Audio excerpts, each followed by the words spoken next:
ऐसी 4 प्रकार की स्त्रियां स्वयं अपने कुल का नाश करती है। जय श्री कृष्णा मित्रों, आज का हमारा प्रसंग वाकई में बड़ा ही ज्ञानवर्धक है। मित्रों, ऐसी 4 प्रकार की स्त्रियां अपने कुल का और अपनों के सर्वनाश का कारण बनती है। दर्शक बंधुओं, आज की हमारी यह कहानी एक त्रिया चरित्र की ज्ञानवर्धक और महत्वपूर्ण कहानी है। मित्रों, आज की कहानी में हम जानेंगे कि कौन सी 4 प्रकार की स्त्रियां स्वयं अपनी बर्बादी का, अपने कुल के नाश का और अपने कुटुंब के पतन का कारण बनती है। तो दर्शक बंधुओं, आज का हमारा ये प्रसंग है वो वास्तव में वाकई में बड़ा ही ज्ञानवर्धक है। दर्शक बंधुओं, आज की जो कहानी है वो त्रिया चरित्र की एक ज्ञानवर्धक एवं मोटिवेशनल कहानी है। इस कहानी के माध्यम से हम समझेंगे कि आखिर त्रिया और चरित्र, इन दोनों में क्या अंतर होता है। आखिर त्रिया और चरित्र दोनों की परिभाषा क्या होती है। आखिर स्त्री में त्रिया चरित्र कैसे होता है और कैसे देखा जा सकता है। आज की इस कहानी के माध्यम से हम यही बताएंगे आप लोगों को। तो मित्रों, आज का प्रसंग बड़ा ही वास्तव में बहुत ही मोटिवेशनल है, इसलिए आप सभी से निवेदन है कि आज के इस प्रसंग के साथ आप अंत तक जरूर बने रहें। दर्शक बंधुओं, बहुत समय पहले की बात है, किसी राज्य में एक राजकुमार रहा करता था। दोस्तों, उस राजकुमार का विवाह एक राजकुमारी के साथ हो चुका था, परंतु वह राजकुमार था जो अपनी बुद्धि से कमजोर था, मंद बुद्धि का था। कहने का मतलब कि वह किसी भी प्रकार की कोई भी बात हो उस पर ज्यादा सोच विचार नहीं करता था।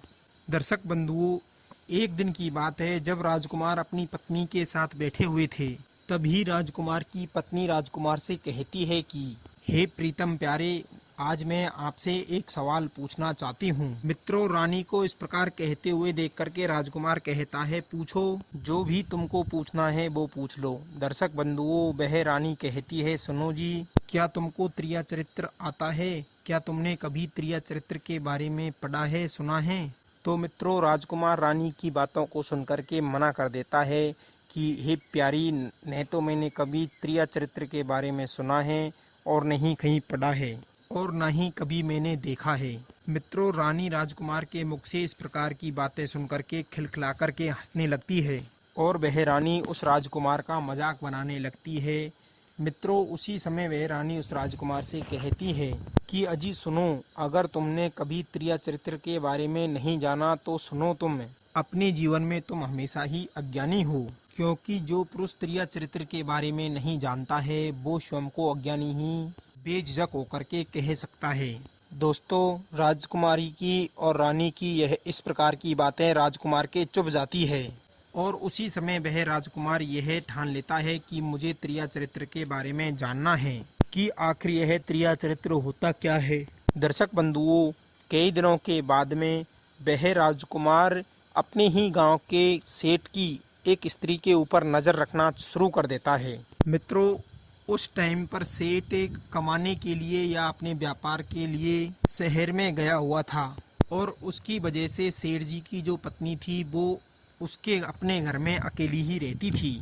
उधर उस राजकुमार की नज़र उस सेठ की पत्नी के ऊपर टिकी हुई थी, क्योंकि राजकुमार जानना चाहता था कि त्रिया चरित्र कैसा होता है। सज्जनों, उस सेठ की पत्नी एक महात्मा जी से, संत से प्रेम किया करती थी।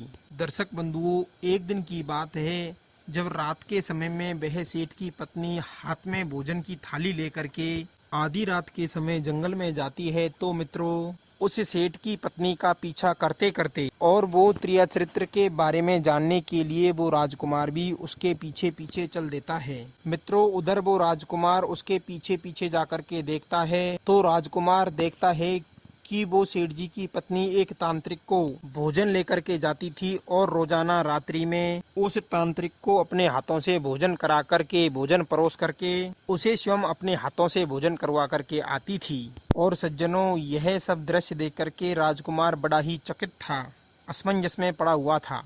राजकुमार मन में सोचने लगा कि देखो, आखिर यह स्त्री किस प्रकार अपने पति को धोखा दे रही है। वो बेचारा अपने पेट के लिए और इसके पेट के लिए बाहर शहर में कमा रहा है और इधर यह अपने पति के प्रेम की चिंता नहीं करते हुए, अपने पति के बारे में नहीं सोचते हुए गैर पुरुष से, पराये पुरुष से प्रेम कर रही है। दर्शक बंधुओं, उधर यह देख करके राजकुमार चकित था। दर्शक बंधुओं, फिर एक दिन की बात है कि वह सेठ अपने घर आ जाता है। तो दर्शक बंधुओं, जब रात्रि के समय वह सेठ अपने घर आता है तो रात्रि के समय सेठ जी को सेठानी भोजन करवाती है और सेठानी जी भोजन करवा करके उस सेठ जी को सोने के लिए बिस्तर लगा देती है। मित्रों, उधर सेठ को नींद आ जाती है। अब तो सेठ जी गहरी निंद्रा में सो जाते हैं और मौका पाकर के हर दिन की तरह, हर रात की तरह उस रात भी थोड़ी लेट वह सेठानी अपने हाथों में भोजन लेकर के उसी आधी रात के समय में निकल लेती है। दर्शक बंधुओं, उस दिन भी वह राजकुमार उस सेठानी का पीछा करते हुए वहीं पर उसके पास पहुंच जाता है जहां पर वो तांत्रिक साधु महात्मा बैठा हुआ था। मित्रों, वह राजकुमार वहीं पर छिप करके बैठ जाता है और छिपकर बैठे बैठे देखता रहता है। उधर वह राजकुमार राजा देखता है कि सेठानी जी तांत्रिक के सामने भोजन परोस देती है और उस तांत्रिक से कहती है, लीजिए भोजन कीजिए। दर्शक बंधुओं, वह तांत्रिक उस सेठानी जी से कहता है कि सुनो, आज आप इतनी लेट क्यों आई हो और दिन के बजाय आज तुम काफी लेट आई हो। तो मित्रों, उसके बाद में वह सेठानी उस तांत्रिक से कहती है कि अब मैं तुम्हारे पास नहीं आ सकती हूँ क्योंकि मेरा पति घर पर आया हुआ है और जब तक मेरे पति मेरे पास रहेंगे तब तक मैं तुम्हारे पास नहीं आ पाऊंगी क्योंकि मेरे पति के साथ रहना मेरा धर्म है। मित्रों, फिर सेठानी जी की इस प्रकार की बातें सुनकर के तांत्रिक को बहुत ही ज्यादा गुस्सा आ जाता है और फिर तांत्रिक सेठानी जी से कहता है कि सुनो, सबसे पहले तो तुम मुझे ये बताओ कि तुम मुझसे प्यार करती हो या अपने पति से। सज्जनों, वह सेठानी जी कहती है कि सुनो, मैं तो तुमसे ही प्रेम करती हूँ और जीवन भर तत्कालीन तुम्हारे साथ ही रहना चाहती हूँ, परंतु आखिरी में मैं अपने पतिव्रता धर्म को कैसे तोड़ सकती हूँ, कैसे छोड़ सकती हूँ। मुझे मेरे पति के साथ रहना, उनकी सेवा करना, उनके साथ में रहना, उनकी आज्ञा का पालन करना, ये भी तो मेरा धर्म ही है। सज्जनों, उसके बाद वह तांत्रिक सेठानी जी से कहता है कि सुनो, अगर तुम मुझसे प्रेम करती हो और मेरे साथ रहना चाहती है तो तुम ऐसा करो, अभी और इसी वक्त जाओ और अपने पति का सिर काट करके मेरे पास ले आओ। दर्शक बंधुओं, तांत्रिक की इस प्रकार की बातें सुन करके सेठानी जाती है और अपने पति की सोए हुए की नाल काट करके ले आती है। दर्शक बंधुओं, जैसे ही तांत्रिक सेठानी जी के हाथ में अपने पति का कटा हुआ सिर देखते हैं तो तांत्रिक भी हक्का बक्का रह जाता है। तांत्रिक सेठानी जी से कहता है कि सुनो, जब तुम अपने पति की ही नहीं हो सकती, जिनके साथ तुमने पूरे विधि विधान के साथ में 7 फेरे खाए हैं, जब तुम उनकी ही नहीं हो सकती हो तो भला तुम मेरी कैसे हो सकती हो। हे दुष्ट स्त्री, तुम अभी इसी वक्त मेरी आंखों के सामने से निजल हो जाओ, अभी और इसी वक्त यहाँ से चली जाओ, अन्यथा मैं तुमको ऐसा श्राप दे दूंगा कि जिससे तुम यहीं पर जल करके भस्म हो जाओगी।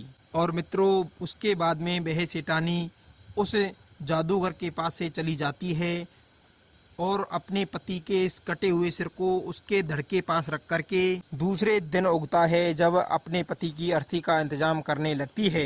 और मित्रों, जैसे ही दूसरे दिन अर्थी को ले जाने का समय होता है और ले जाते हैं, उसके बाद में वह सेठानी अपने पति के अर्थी के साथ अंतिम संस्कार की जगह पहुंच जाती है जहां पर सेठानी जी के पति के शव को जलाया जा रहा था। दर्शक बंधुओं, जब उधर सेठानी के पति के सबको जलाया जा रहा था तो सेठानी आकर के कहती है कि नहीं, मुझे भी अपने पति के साथ जलना है और उन्हीं के साथ में मरना है। जब मेरे पति ही इस दुनिया में नहीं रहे हैं, मेरे इष्ट ही नहीं रहे हैं, तो मुझे इस दुनिया में जीने का कोई अधिकार नहीं है।